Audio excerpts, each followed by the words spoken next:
Limbuk, nama itu bukan lagi panggilan seorang istri, bukan lagi sosok pendamping hidup. Bagiku, nama itu telah berubah menjadi cap dosa stigma yang melekat di setiap sudut rumah, racun yang menetes di setiap jam doa, noda yang tak bisa hilang meski disiram air mata seumur hidup.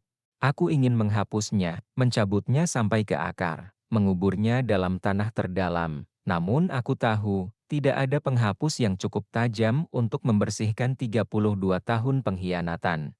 Kalau hidup ini sebuah buku, maka nama Limbuk adalah noda tinta yang merembes di semua halaman.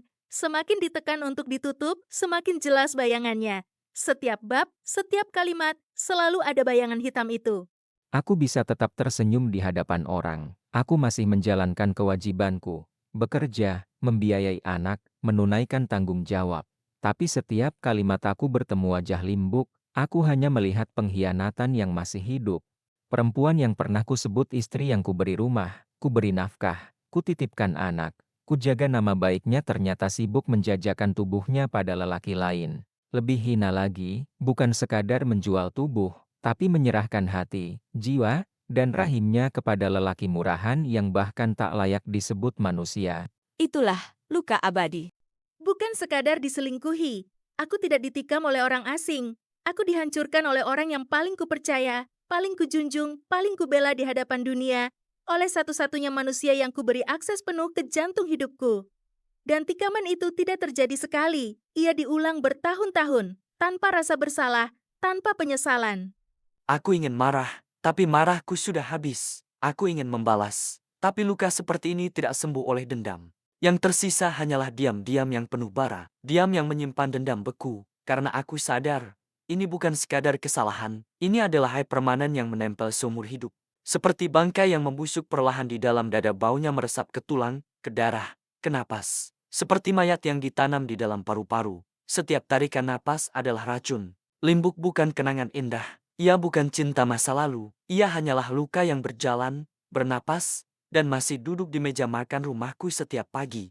Aku bisa memaafkan musuh. Aku bisa melupakan penghinaan dari orang asing. Tapi bagaimana caraku menghapus wajah seorang pengkhianat yang masih tidur di bawah atap yang sama, masih memakai nama yang sama, masih menyebut dirinya istri, setiap suapan makan malam, setiap gelas teh hangat yang disodorkan. Terasa getir karena aku tahu tangan yang sama pernah dipakai untuk menutup wajah mesum di ranjang kos murahan. Itulah aib abadi.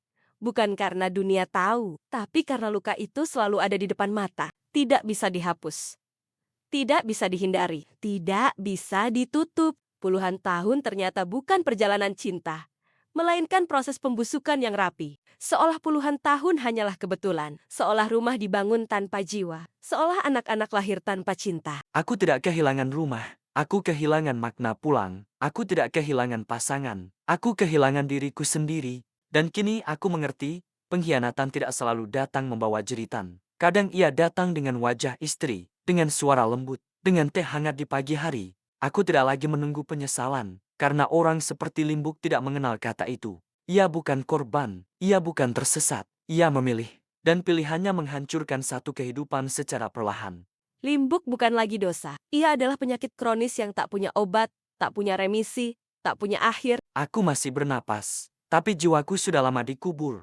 Dan Limbuk bukan lagi istriku. Ia hanyalah nama yang akan selalu kuingat sebagai awal dari kematian batinku.